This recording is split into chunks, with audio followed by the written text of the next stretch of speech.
Idée préconçue numéro 6. Les migrants, ils veulent tous un passeport suisse. Certains y tiennent, mais pas tous.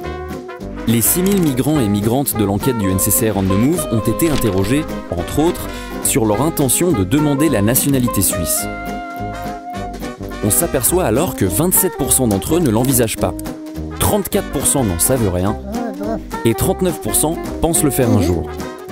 Dans les faits, tous les migrants installés en Suisse n'y restent pas éternellement. On a analysé le parcours des personnes arrivées en Suisse en 1998. Parmi elles, seuls 60% étaient encore là 17 ans plus tard. Parmi les étrangers qui sont restés, 42% ont obtenu la nationalité suisse. Mais il y a des différences. On constate par exemple qu'environ 2/3 des ressortissants sri-lankais ont obtenu la nationalité suisse après 17 ans, alors qu'ils ne sont que 10% parmi les Portugais.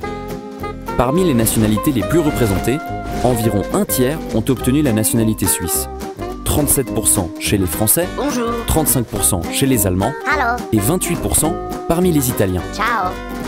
Que ce soit parce qu'on y est né ou qu'on y a vécu suffisamment longtemps, la nationalité suisse est difficile à acquérir. Le processus de naturalisation y est même parmi les plus restrictifs d'Europe.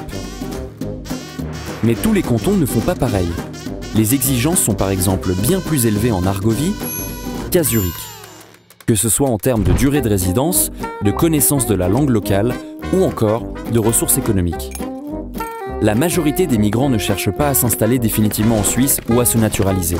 Mais pour ceux qui envisagent de devenir suisses, le processus est souvent long et difficile. Et vous, vous êtes on the move? Pour jouer avec davantage de données sur la migration en Suisse, rendez-vous sur indicators.nccr-onthemove.ch.